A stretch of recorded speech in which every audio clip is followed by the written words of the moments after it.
Om Namo Bhagavate Vasudevaya.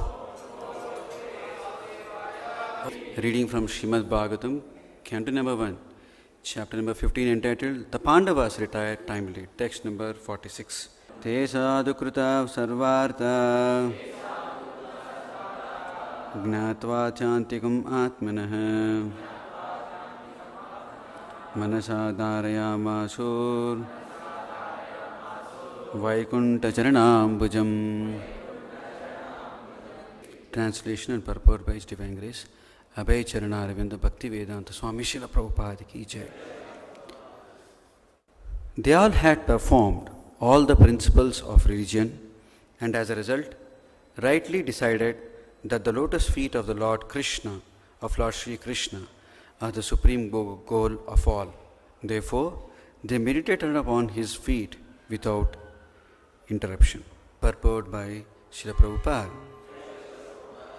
In the Bhagavad Gita 7.28, the Lord says that only those who have done pious deeds in previous lives and have become freed from the results of all impious acts can concentrate upon the lotus feet of the Supreme Lord Sri Krishna.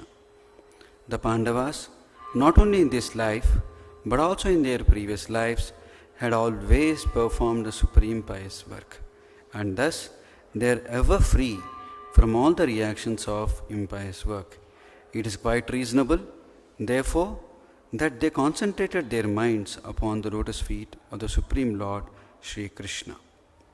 According to Sri Vishwanath Chakravarti, Dharma, Artha, Kama and Moksha principles are accepted by persons who are not free from the results of impious action. Such persons, affected with the contaminations of the above four principles, cannot at once accept the lotus feet of the Lord in the spiritual sky. The Vaikunta world is situated far beyond the material sky. The material sky is under the management of Durga Devi or the material energy of the Lord. But the Vaikunta world is managed by the personal energy of the Lord. Thus ends the Bhaktivedanta purport. Te sadhu kruta sarvartha gnatva atyantikam atmanah manasa dharayamashur Vaikunta charanambujam. So, what is the context we are dealing with? We are dealing with a context wherein the Dharmaraja, Yudhishthira Maharaj, had left Hastinapura on the way towards Himalayas, and we see the other four Pandava brothers have seen that their elder brother has already started moving away. They also have concluded that seeing all the various symptoms of Kali Yuga, they also decide now it's time for them to for their own discovery, or rather they have already discovered their own path to go back to Godhead. So now this is the context.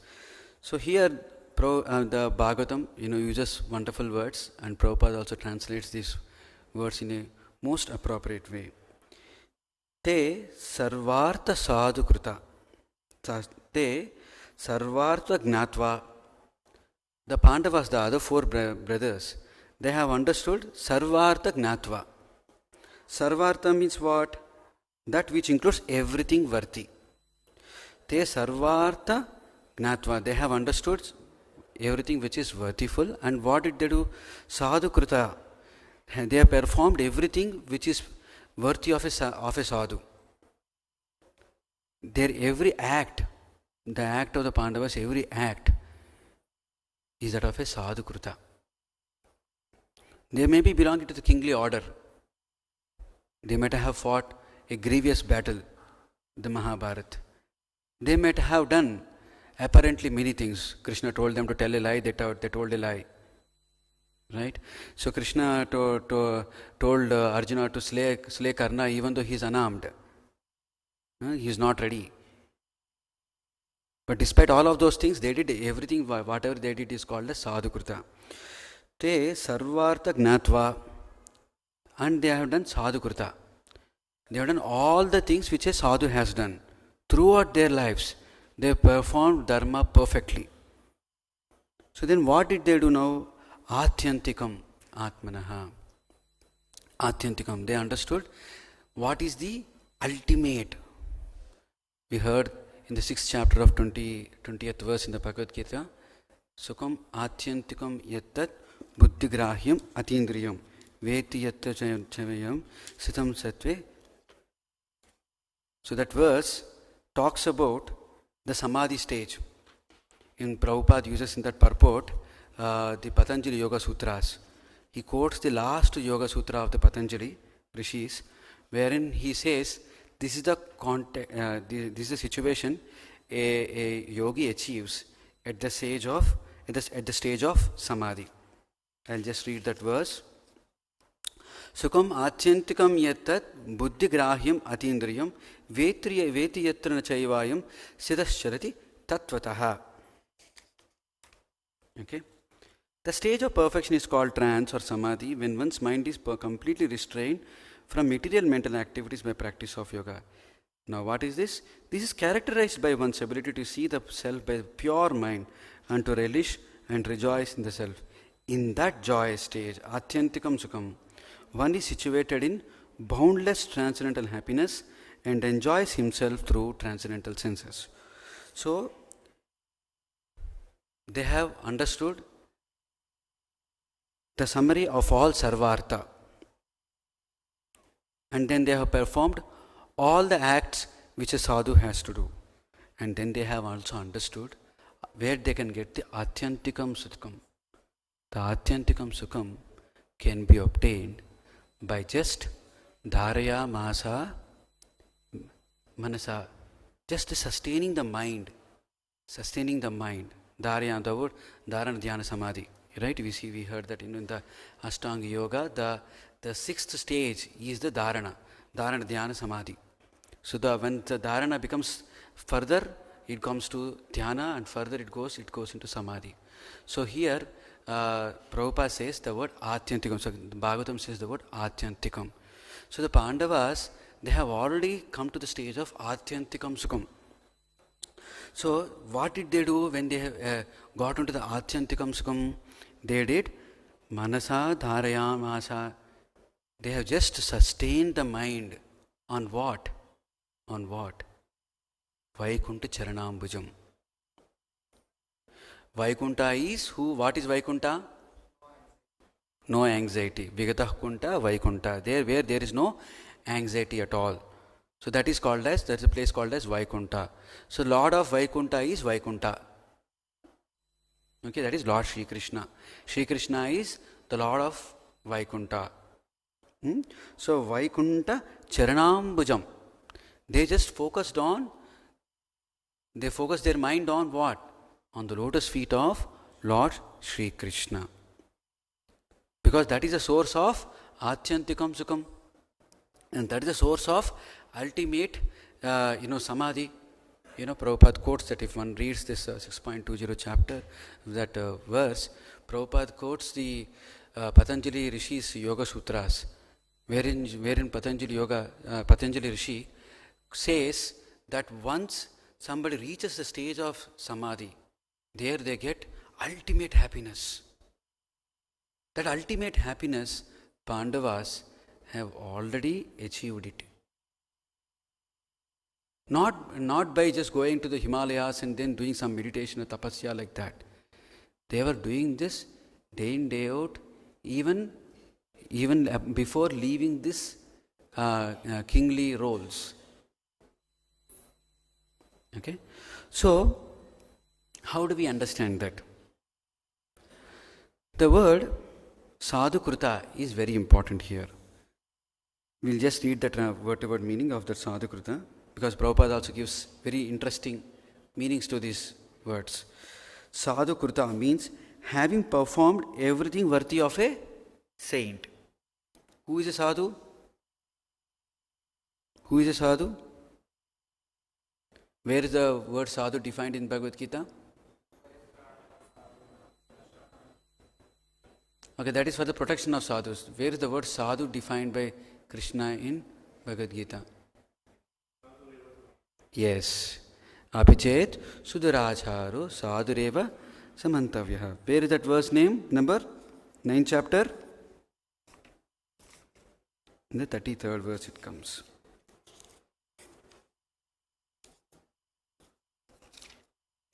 So we'll just read the particular portion of that 9th chapter. Sorry. 9th chapter, verse number 30. Apichet Suduracharo Bhajate Mam Ananyabhak Sadhureva. Who is this sadhu? Sadhu is a person who is Bhajante Mam Ananyabhak. They will be worshipping Krishna. They will be bhajana. The word bhaja means comes from which one? Bhakti comes from the word bhajdatu. Right? So they will be constantly worshipping. So how do we constantly worship Krishna throughout the day? How do we worship Krishna constantly throughout the day? Chanting the holy names? Do we have the morning we can do chanting, Prabhu? During the day can we do chanting? We can try. We can do smarana also. There is nothing wrong. We can try. But mostly we will not remember Krishna during the day. So then how did the Pandavas do the sadhu kruta? Because they are sadhus, no? They are doing ananyabhak bhajana. They are doing always constantly remembering Krishna. So what do the acharyas do? They give a wonderful example of how we can remember Krishna always. What is the example they give? Yes. So there is a woman. She is married to a husband. She is having a family. She is having a lot of household responsibilities. But she is having a relationship with outside other person, outside the marriage. In order to not get detected, she will perform the household duties very carefully so that nobody else gets it. But she will be constantly remembering that person. So similarly in this world, even though the example looks apparently immoral example, but there is a principle to be drawn out of it. The principle is that throughout our lives, throughout our days, we can actually remember Krishna while we are doing works. Krishna said to Arjuna, Mamanusmara Yudhyacha. He said, while thinking about Krishna, do the battle, do perform the battle. So when you are performing the battle, how you will be? You're very angry, not very like a sadhu shooting arrows. Whether the arrow will go on the other person's head or not, I am not bothered. No, not like that. There's a lot of intensity is there. There's a lot of intense action is there. Intense anger is there. Intense, everything of the, maximum intensity is there. Right? The concentration and all of those things and all. With such intensity also it is possible to do Mamanusmara Yudhyacha is what Krishna is proposing. And the Pandavas did that. The Pandavas did that. Constantly they did that. Whenever they had any kind of difficulties, whether they are in success or in failure, in all kind of circumstances, they were doing constant bhajana of Krishna and doing their dharma. Here we see in the purport, Prabhupada quotes Vishwanath Chakravarti Thakura. Okay, we have to understand the times at which, in which Vishwanath Chakravarti Thakura was belonging to. That was a time when Aurangzeb has destroyed the temples in Vrindavan and Mathura. So during that kind of a very trying, difficult circumstances also, we see acharyas like Vishwanath Chakravarti Thakura, whatever they could do at their level, even though they have done, they are writing like this. According to Vishwanath Chakravarti Thakura, Dharma, Artha, Kama, Moksha principles are accepted by persons who are not free from the results of impious action. So here, normally the way we see the kind of rendition which is there in the current day world is that of, we have to reiterate the lost histories to revenge or avenge or something like that. But that is belonging to the material body. That is belonging to the material body. Srila Prabhupada says that there are two types of dharmas are there. Now we see that Pandavas are perfectly, they have rendered the dharma. They didn't want to avenge anything. Arjuna himself says to Krishna in front, before the starting of the Bhagavad Gita, I don't want to fight this battle. I want to leave. I just want to go to the forest. Be peaceful. I don't want to acquire all this kind of wealth and avenge anybody's death and all of those things. I don't want to do all of those things. Even Bhimasena also says that in the Udyoga Parva, before the starting of the battle, in the Mahabharata, he tells to Krishna that in order to avoid all kind of bloodshed and unnecessary killing, he requests Krishna that you do all your best to convince Duryodhana not to have this battle. So they were not avengeful. They want to only follow dharma. Okay, so now here Prabhupada says in the Bhagavad Gita, chapter number 2, text number 31 like this. There are two kinds of Swadharmas. There are two kinds of dharmas are there. Okay, specific duties. Now when we say duties, what do you say duties? So because now say we are having electricity, there is a light here. Now if I don't pay the bills, what will happen? Electricity will be cut. Right? So now we are freely getting sunlight. We are freely getting the air which we can breathe. So do you mean to say that there is no arrangement, there is no organization? If there is no arrangement, what will happen? Chaos will happen, no, right? Say for example, if you go to any organization, there where the we have the Six Sigma and all kind of wonderful processes. They say that when the aircraft goes in the sky, they'll ensure that not even 2 or 3 parts in a million will fail. So to ensure that they will do all kind of things, so much process, so much reviews to ensure that the flight will go up the sky safely. Right?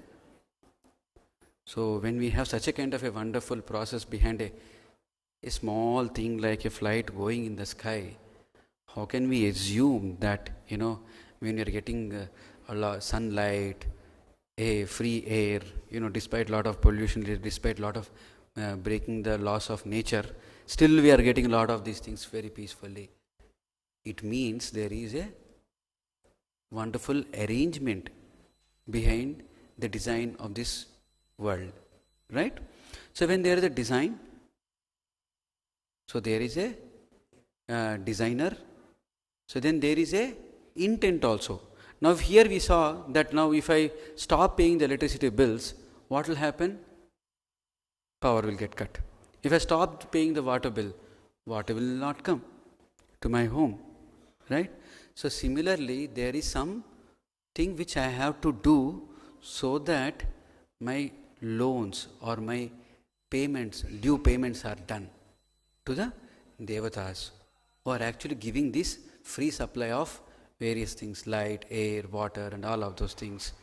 It is said that the devatas control everything. So when there is a control, there is a controller also. Right? Sometimes we see that, in Bangalore, in one part of the city, there will be heavy rain. Just you call your friend, probably 1 mile away, there will not be any rain at all. How can that kind of a thing happen? Unfortunately, science deals only with law of averages. They don't deal with kind of specificities, right? So here there is, within few meters are away, we have seen that many times happening. Rain happens in one place, in another place rain doesn't happen. So control means there is a controller. So controller means controller has some want. We have to pay. So now there are two types of Swadharmas here. One dharma which deals with the body, one dharma which deals with the soul. We'll read. There are two kinds of Swadharmas, specific duties. As long as one is not liberated, one has to perform the duties of his particular body in accordance with religious principles in order to achieve liberation. When one is liberated, one's Swadharma, specific duty, becomes spiritual and is not in the material bodily concept. In the bodily conception of life, there are specific duties for the Brahmanas and Kshatriyas respectively, and these duties are unavoidable. Such Swadharma is ordained by the Lord. So the designer of this world has ordained that there are certain Swadharmas so long we are living in the bodily conception of life. And this will be clarified in the 4th chapter. On the bodily plane, Swadharma is called Varnashrama Dharma, or man's stepping stone for spiritual understanding. Human civilization begins from the stage of Varnashrama Dharma or specific duties in terms of the specific modes of nature of the body obtained. So we have a particular type of body, particular type of inclination, the way we think, the way we act. So based on that, there are certain duties are there. So that is duties at the bodily level, or specific duties in terms of the specific modes of nature of the body obtained. Discharging one's specific duty in any field of action in accordance with the orders of higher authorities serves to elevate one to a higher status of life. If one has to achieve a higher status of life, one has to follow the orders of the higher authorities. So what are the higher authorities we have? Guru Sadhu Shastra. The Shastras ordain that we have to follow certain way of rules and regulations based on our bodily conception. But now here we see Vishwanath Chakravarti Thakur saying something else. He says, according to Vishwanath Chakravarti, Dharma, Artha, Kama and Moksha principles are accepted by persons who are not free from the results of impious action. So here we see that Pandavas, moment they saw that there are influences of Kali Yuga, they immediately changed their focus on completely taking the shelter of the lotus feet of Lord Krishna. Their mind was fully in that. They already reached the Samadhi stage. They were always in the Samadhi stage because they are the pure devotees. And they are acting always in that. But just to demonstrate to this world, they just focused on that. They didn't do any kind of big yoga, tapasya and all of those things. Now we are talking about a different kind of a conception which our Gaudiya Vaishnava Acharyas have specifically brought out. The concept of Daivi Varnashrama. In the concept of Daivi Varnashrama, everything is surrounded around Lord Krishna or Lord Vishnu. The purpose of Varnashrama is to satisfy Lord Vishnu. So normally what people understand, I have to do dharma so that I will get some artha.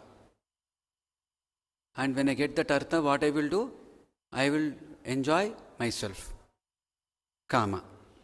I will buy something, I will buy interesting food, I will buy interesting clothing, I will go to nice places of living and all kind of things. That is artha. Normal understanding is, I do dharma, I will get artha, and I use the artha to get some kama to be fulfilled. And then after that, after a long time of doing that, I will start thinking about liberation. But this is not the way the Vaishnava Acharyas have given us the understanding. That is a normal understanding of Pravritti Marga. Then another Marga is also there, that is the Nivritti, wherein dharma is not for the purpose of satisfying one's senses. Dharma is not for acquiring wealth to satisfy one's senses, because artha comes on its own. And dharma has to be performed just because the Lord has ordained it. Lord Krishna has ordained the dharma to be followed, and hence I have to just follow.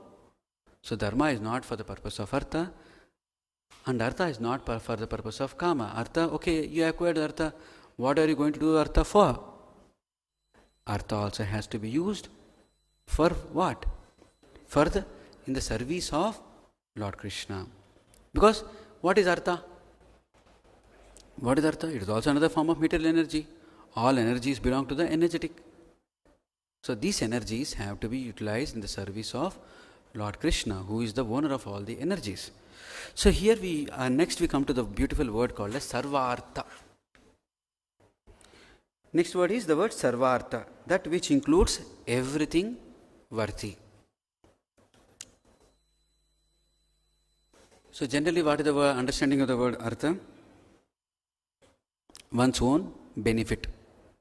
Swartha. One has to ensure one's own swartha. Swa-artha.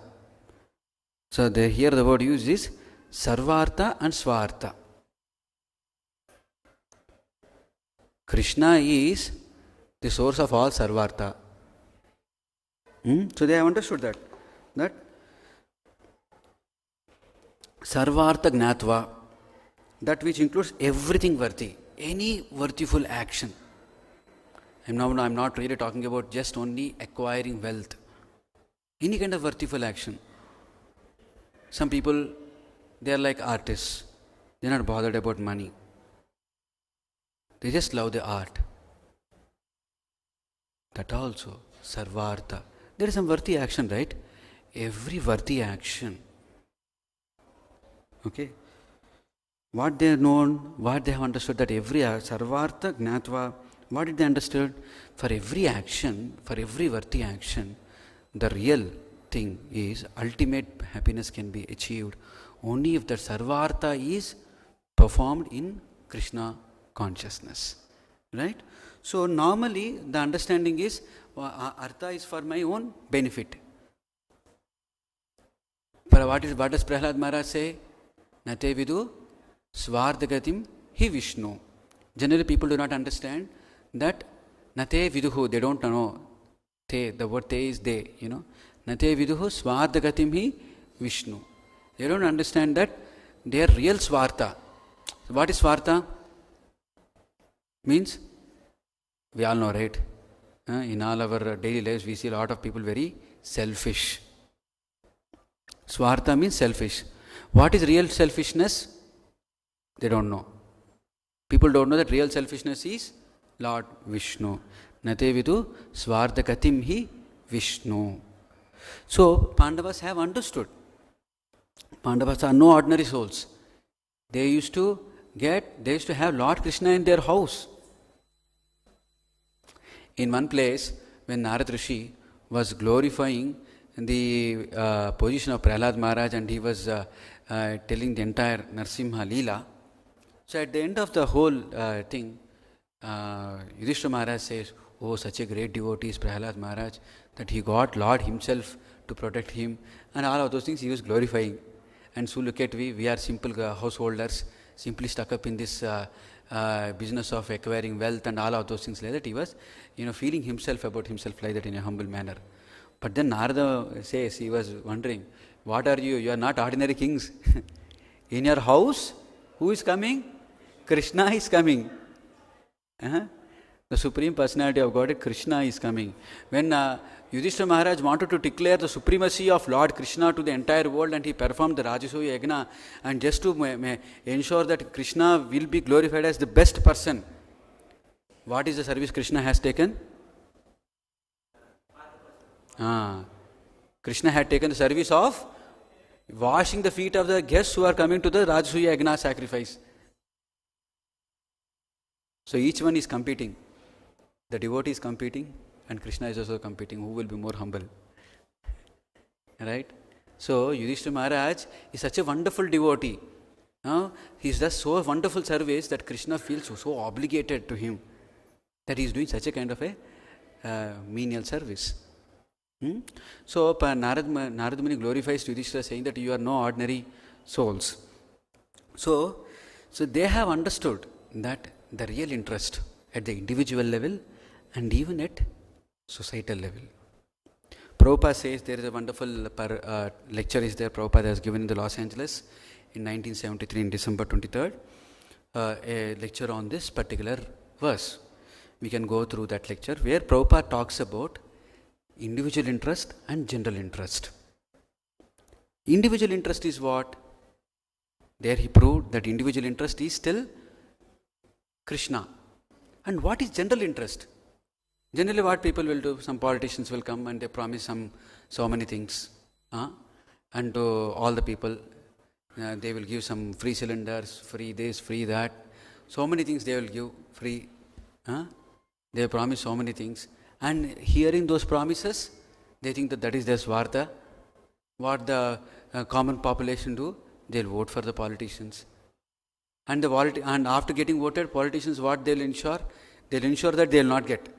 So next time they should come back to the elections, no? Again they can promise. Yeah?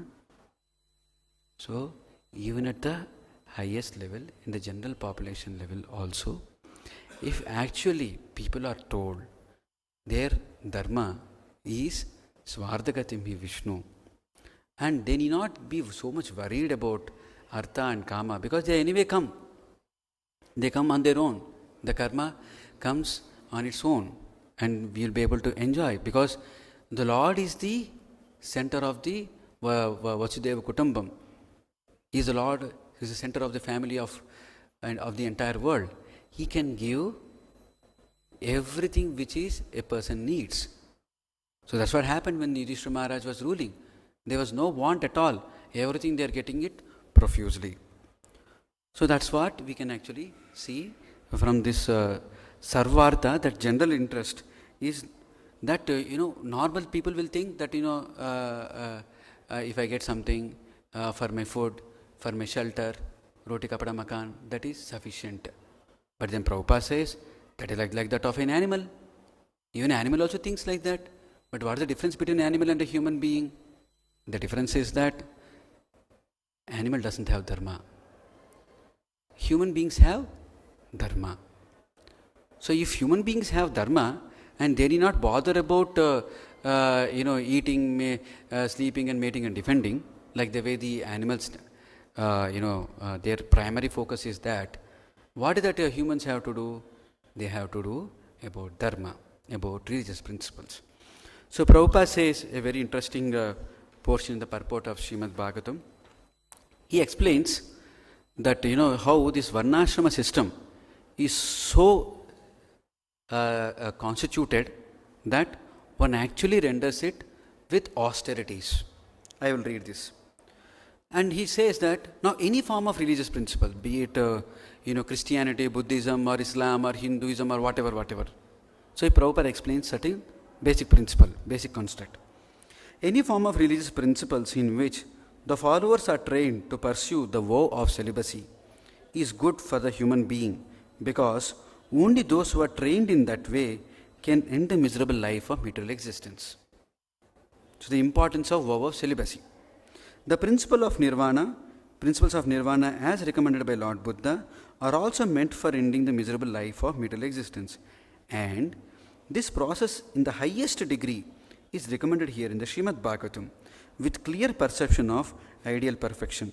Although basically there is no apparent difference between the process of Buddhist Sankarites and Vaishnavites. For the promotion to the highest status of perfection, namely freedom from the birth and death, anxiety and fearfulness, not one of these processes allows the followers to break the vow of celibacy.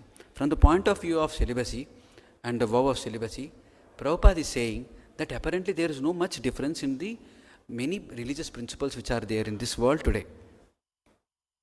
If one actually strictly follows these religious principles of celibacy, and then at the end of in their life they dedicate themselves to the higher principles of dharma, of just only focusing on the Lord, that is a good process, is what Prabhupada was recommending here. But then Prabhupada also says that whereas in the Srimad Bhagavatam, the crystal clearly these principles are elucidated, and they also show that how this system of Varnashrama can actually be implemented even in the current day world at a grander scale. So Prabhupada says, today being 29th March, it's actually, 29th May, it's the 50th anniversary of establishing BBT. So Prabhupada has established BBT. So there is a purpose for which Prabhupada has established this BBT. Right? By the time in 1972, Prabhupada has established temples in all continents. How many years? Just within 6 years. In 6 years, he has established temples in all the continents. In Australia, in Asia, in Africa, everywhere he has already established the temples. So in the next stage, Prabhupada has established the Bhaktivedanta Book Trust. On 29th May 1972, Prabhupada establishes the Bhaktivedanta Book Trust. I read a very interesting excerpt from one book called as Prabhupada in Malaysia. Now, with the temples and devotees on every continent, Prabhupada pushed the greatest weapon to counter the atheism and impersonalism of modern day education, science, and religion. His guru had told him, if ever you get money, print books. He had established the Bhaktivedanta Book Trust for the purpose of publishing his books in all languages of the world. Despite his constant traveling and preaching, Prabhupada was daily spending hours in his continued translations of the Srimad Bhagavatam. He had already published the Bhagavad Gita as it is, teachings of Lord Chaitanya, Nectar of Devotion, and the Krishna books. He had handed over the regular publication of Back to Godhead magazine to his disciples to manage, and it was going on nicely. Now, he wanted them to take up the mission to spread the message of Srimad Bhagavatam. Book printing began on a grand scale. Each year, the printing and distribution of the books increased astronomically, but Prabhupada wanted the pace to increase further. In his old age, he was practically not sleeping, but staying up almost all night, writing and translating. He constantly encouraged his disciples to read his books and distribute them. He saw them as a panacea to change the hearts of suffering humanity. Each and every word is transcendental, Prabhupada said. If someone should just read one page, one line, even one word, his life would be saved. Out of great love and compassion, Srila Prabhupada sacrificed his life for others. He wanted no credit for himself. All credit was due to his spiritual master and Krishna. He felt his only credit was that he was not changing anything.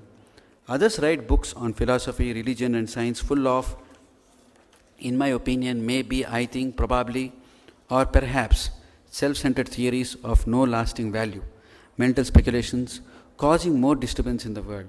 Prabhupada had no such intentions. I am merely an instrument. Krishna has written these books, he would say. His books are charged with spiritual potency. What potency does an ordinary living entity have in this world? So Prabhupada, with this mood, he was writing these books. In fact, Krishna was just dictating this and was just writing. Many times when the books were brought to him, there is a very famous photo of Prabhupada receiving the 5th canto in Johannesburg in South Africa. When that Bhagavatam, one of the volume comes, Bhargava Prabhu takes a nice photo of that. So it shows that how Prabhupada, he considers Srimad Bhagavatam as not different from Lord Krishna. And now we see the intent of the Acharyas. The intent of the Acharyas is that, not that you have to give up all your things at home, everybody rushes to Himalayas, Himalayas will get overpopulated. You can be in your place, you can be in your place, Thane Sita, perform Dharma wonderfully, as interpreted by Krishna, as given by Krishna in the Bhagavad Gita and interpreted by our Acharyas, and one can achieve the highest success. What happened to the Pandavas? They were just ruling the kingdom. They saw Krishna left the world, and they saw that the principles of Dharma are coming down because of the influence of Kali Yuga. They immediately enthroned Parikshit Maharaj, just walked away, and as we can see in the next verse, we see how in the same body they got back to Godhead. They didn't do tapasyas like the way the yogis do the tapasyas in the Himalayas.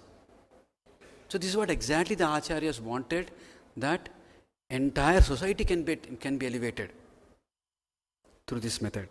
So that's why Prabhupada has actually established BBT, so that his books will get profusely distributed across the world.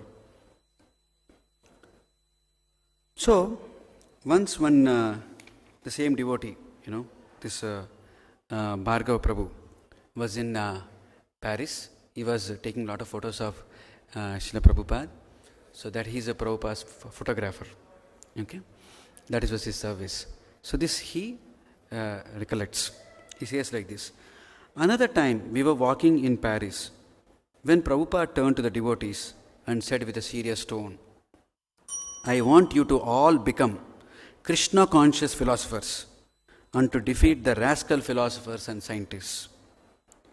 A week or so later, I was in Prabhupada's Bury Place room, that is in London.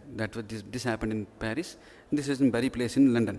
Bury Place room with Prabhupada and Kulshekara, a nice outgoing devotee. His parents were simple country people, had come to see Prabhupada. So Kulshekara, one devotee who was shooting Prabhupada's video, had been taking the 8mm films of Prabhupada, and he wanted to present those films in the presence of his parents, who were very simple country village people. So when he went out to bring those parents, so this devotee, Bhargava Prabhu, mustered some courage, and he said like this. When he went out, I looked at Prabhupada and said, Prabhupada, these materialistic scientists and philosophers are so strongly entrenched. How will we ever change them? I don't know how I got the nerve to ask a question like that. Prabhupada looked at me and said, whether they change, whether they do not change, still I will go on with my propaganda work. So that's the motive with which Prabhupada has established BBT. We have to do our best. We have to learn the Krishna conscious philosophy so nicely that we will be able to face any kind of atheistic and impersonalistic philosophies, whatever are there. And they may be so strongly entrenched, it really doesn't matter. But whether they change, whether they do not change, still I will go on with my propaganda work. You could almost feel the earth shake when he said that. It was that powerful. His determination was incredible. So that's how we see here in the Bhagavatam. Prabhupada again uses the word accept here. Before I conclude, I'll just conclude with this last sentence I'll read. This is about the people who try to follow Dharma, Artha, Kama, Moksha for their own impious things or for their own sense gratification. And the word used by Prabhupada here is the word accept. I'll read. Dharma, Artha, Kama, Moksha principles are accepted by persons who are not free from the results of impious action. So somebody who is accepting these kind of principles, I will go to the temple just for the sake of getting something for my benefit and all of those things and all, they are called as impious people, and they are accepting those aspects in the Dharma Shastras only for their own impious activities. Now, there is another thing. Such persons affected with the contaminations of the above four principles cannot at once accept the lotus feet of the Lord in the spiritual sky. Prabhupada says, such kind of people cannot accept the lotus feet of Krishna at once. The Vaikuntha world is sustained far beyond the material sky. The material sky is under the management of Durga Devi. For all these kind of people, they want to enjoy and all of those things and all, or material energy of the Lord. But the Vaikuntha world is managed by the personal energy of the Lord. It is true that those who are having their own agendas in this world, they cannot focus on the lotus feet of the Lord Krishna. But then how do you make them accept? How do you make them accept? That's why the acharyas have come out with this kind of a propaganda work. This kind of a work wherein they are telling that even in your place, whatever you are there, for you to get the best artha. Who is the richest man in the country? Who is the richest man in this country? Adani or Ambanis? Ambanis, right? But still they say Ambanis are the richest, among the whatever. And we hear that they also worship Krishna. But of course they are doing for Pravritti Marga. But we see that, it is still that, they are not doing Nivritti. But the Acharyas have recommended a process wherein that the best of all of these things can be achieved. Artha can be achieved and even also can be given entirely 100% to the service of Krishna. And Dharma can be done only for the sake of doing Dharma because Lord has ordained us to do so. All of those things can be done in a very grand scale, provided we accept the responsibility to do the same. So with that I will conclude. If anybody has any questions. Yeah.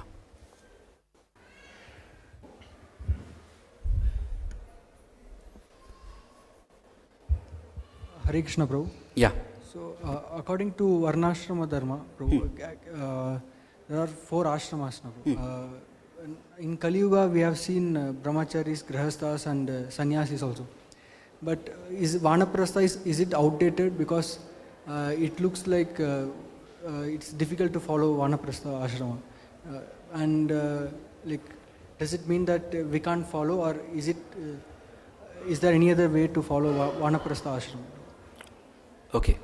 So, in the Bhagavatam, Rishabhadeva is said as Sarvashrama Namaskrutam, wherein he has acted in such a way that all the people belonging to all kind of ashramas, whether it is brahmachari, grihastha, vanaprastha or sannyasa, can actually worship him in the form of actually acting, see how he has enacted. Similarly, Prabhupada also has enacted Sarvashrama Namaskrutam as an acharya. He has performed all the ashramas how we can perform. While he was in childhood, he was perfectly worshipping Lord Krishna, he was doing Rath Yatra and all of those things.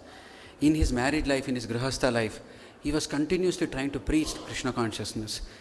And then, from 1952 or so, when he establishes this League of Devotees in Jhansi, until up to 59 when he has taken sannyas ashram, that is for almost 7 to 8 years, he was living the life of a vanaprastha.